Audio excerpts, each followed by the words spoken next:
always wait for somebody to ask you to do something? It's almost as though we need a permission slip. And I want to really challenge you today because you may not even realize that you're waiting for something to happen for you. Welcome to How to Get What You Want. This podcast is for driven women ready to claim their goals and navigate their careers with clarity and confidence.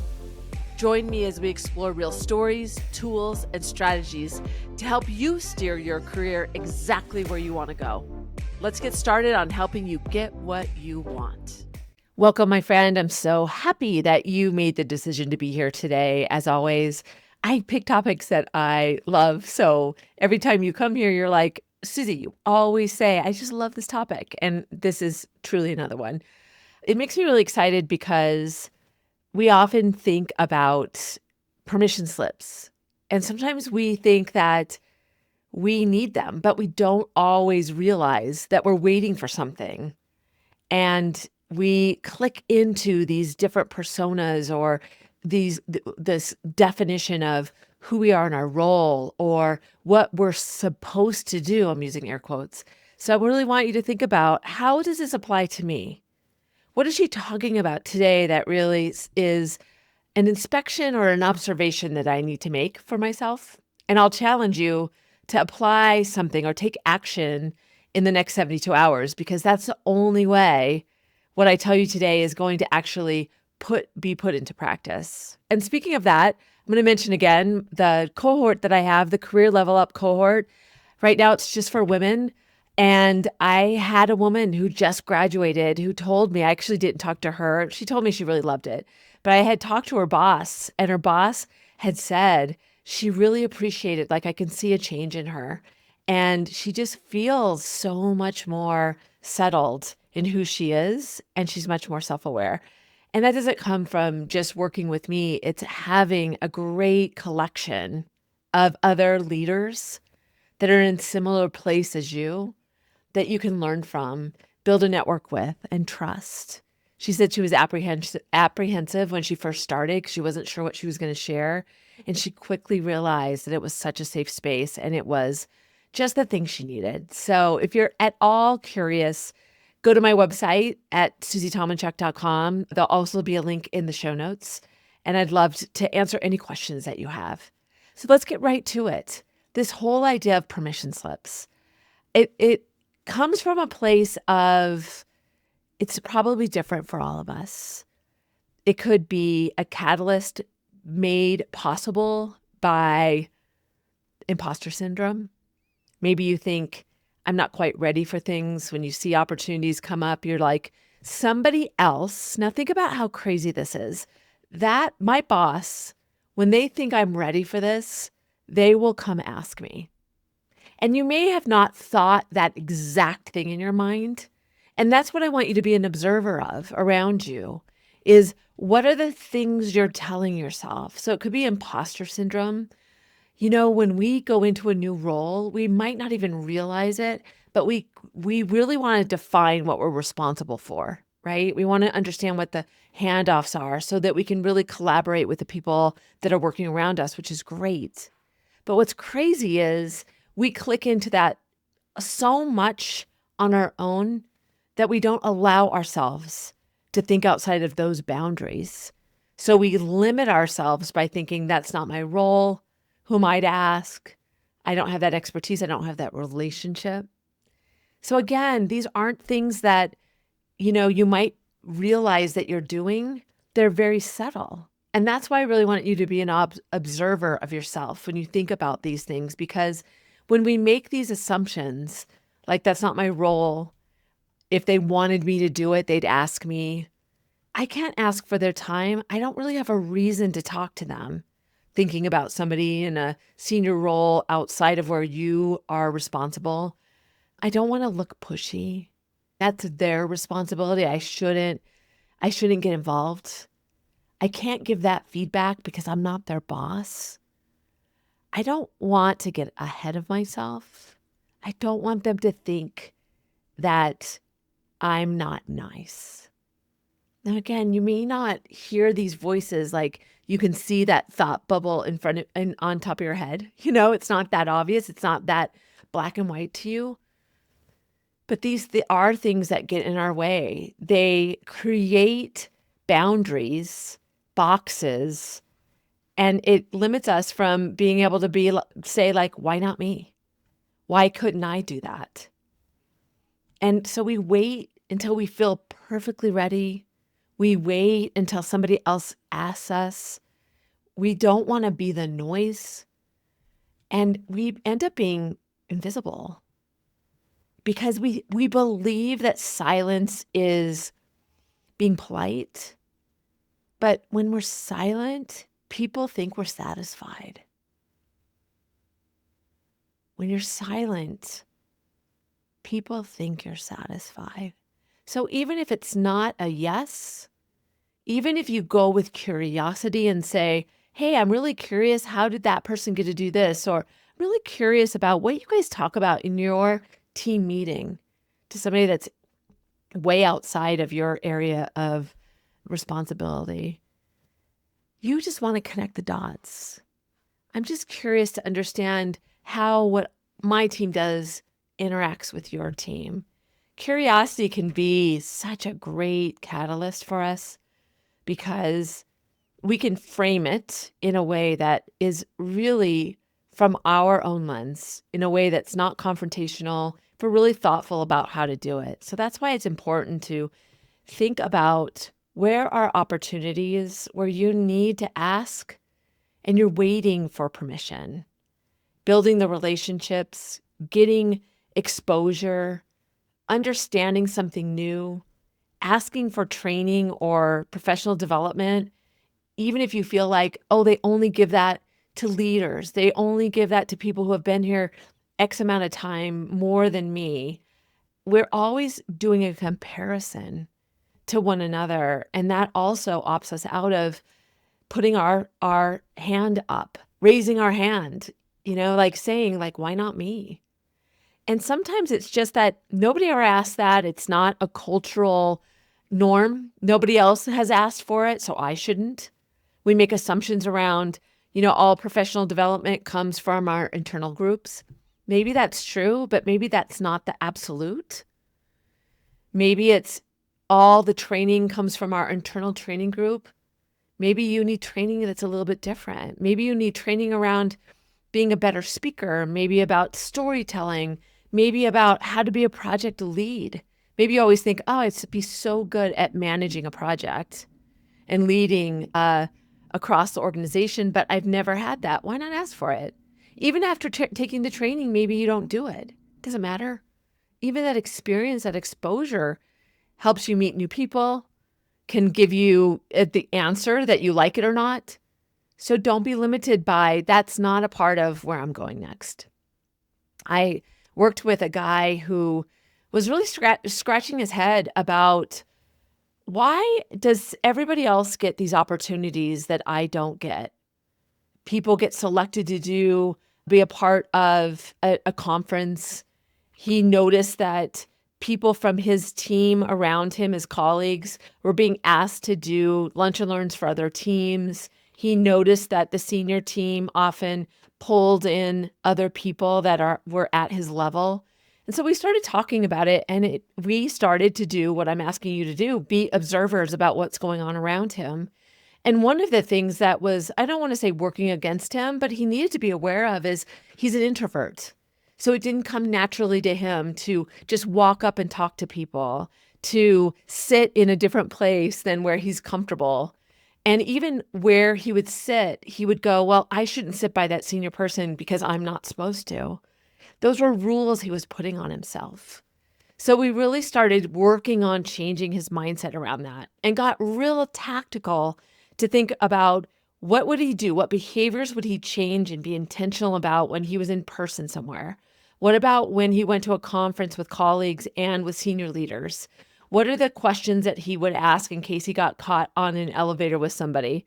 What are ways that he wanted to seek them out and sit by them? We talked about when they're presenting for an all hands, even afterwards giving them some feedback on how they did and thanking them for whatever it is, their wisdom that they shared or their practical advice or the transparency of what's going on in the organization. So he started being a lot more intentional and action oriented to make sure that he was not asking for permission, but just showing up. And it just became like a regular norm for him once he started practicing it. So we often just think we're in this place and we have nowhere to go. And the reason we do that to ourselves is one, you have to define the role around you. You have to make sure you're clear on what you're responsible for, but that can't be the end. My friend Eric Burton from Comcast always says when he mentors somebody that he challenges them to go beyond where they're responsible and asked to do other things. And he says, if somebody came to me in my organization, even if they were 3 levels down or they worked outside of my organization in one of my peers' organizations, but I had a way to help them through, I wouldn't say no. Why would they think I would say no? It leaves a great impression on me. And he goes, and it's so challenging for me to understand the business from their perspective.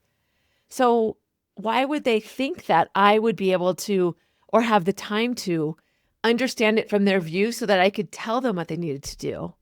He said, it's such a missed opportunity.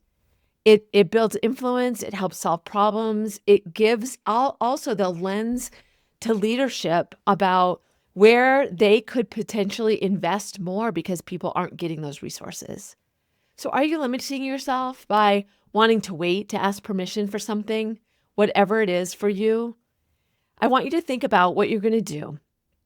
And you might want to start with replacing that with curiosity. Start being an observer around you and start to ask a more. Instead of saying, I don't have a reason to ask, think about saying, I'd love to understand how you see me and where there are room for opportunities or exposure for me.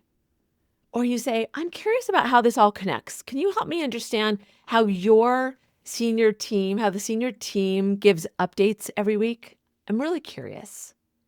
I'd love to get your perspective on my team and how they show up for the rest of the organization and where there are opportunities for us. See, those questions out of curiosity can answer the question for you, but listen also that unlocks awareness for the other person. It forces them to answer a question maybe they haven't even thought about. And they go, wow, that's a really great idea. It'd be good for you to get more exposure here or know this person.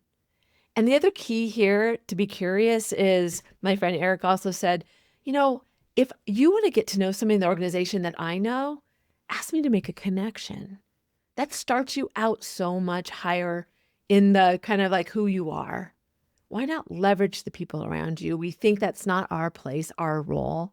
And the reason I wanted to tell you that from his perspective is that that's what he said. He wants to see more. So be the person that he's talking about, the one that doesn't do it, so that you can give yourself more exposure and more people looking at you for the answer person. And when that person comes up and is out of curiosity, maybe you ask for something, but you're also unlocking that realization that you want more, even if you don't say it. And that person might the next day, the next meeting go, oh, who would be really good for that is Susie. Only because you've awakened them, you've tapped them on the shoulder. You're not just sitting back. See how excited I get. Try it. Be curious. As an extrovert, it just becomes, it's so normal for me. My dad taught me to be a questioner. He taught me to have curiosity. And I never really realized that isn't natural for everyone. It doesn't feel unnatural to the person you're talking to, though. It just will feel unnatural to you at first. Go in with a curiosity lens. The second one is to use a negotiator frame. Before you ask, think about what they care about. What do they value? What problem are they trying to solve? That's building influence. that makes people pay attention to you. I've been thinking, here's an example. I've been thinking about the way that your team is so important to the organization, and it's X, Y, and Z. What am I missing? How can I be a part of your success? Think about what that builds. Think about framing it in a way that doesn't feel awkward, that doesn't feel not like you. The frame is key. When you think about, I want to frame it like this because this is the impression I want to leave, that helps you understand that you're building that muscle power in framing. Framing can be a differentiator in terms of the confidence that it gives you to enter into any conversation. And then be the observer of what other people are asking for. What are other ways that people get invited to meetings? Don't assume that it's because they just show up or they were invited, they were given the permission, they were approached. I guarantee most of the time that comes from their confidence to raise their hand, to say, why not me? To always be thinking about what is next for me. So I know it's a busy time. This is a great time of year, no matter when you're listening to this, to think about, where do I want to be seen? Where do I want to ask for more? Where do I want more exposure? And where am I asking or thinking that somebody else has to approach me? It's not my place. So here in the next 72 hours, that's only 3 days, the close of business, whenever you're listening to this, the close of business in 2 days. Think about and watch, where have you been waiting for permission? Where do you build these barriers for yourself? Where are you telling yourself or rewriting the story and it's not the facts? It's just what you've assumed. So I want you to make one ask, whether to be involved in a meeting, a conversation, asking to meet with somebody, asking to make an introduction, asking whatever it is, more skill to be leveled up. What do you need next for a promotion? How can you be a bigger contributor? I don't care. It could be with your partner. Can you choose the place to pick out for dinner? Where are you always assuming it's not your place? Or where have you just fallen into a habit where you let somebody else decide for you? Just be awakened by that. In the next couple of days, notice that and say to yourself, interesting. I was waiting for a permission slip right there. So be explorative around it.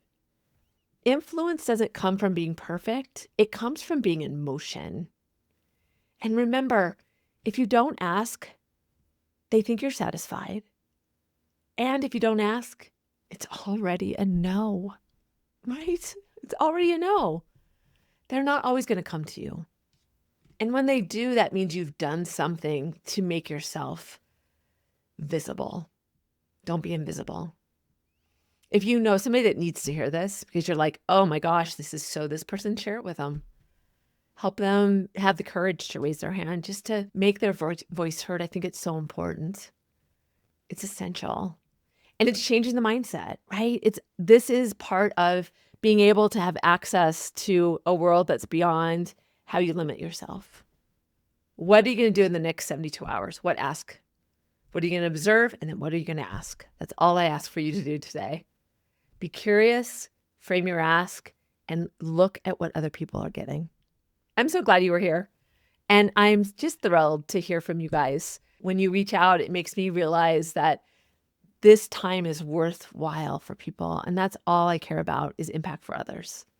So if I'm impacting you, I'd love to hear from you. Go to negotiationlove.com. Reach out to me.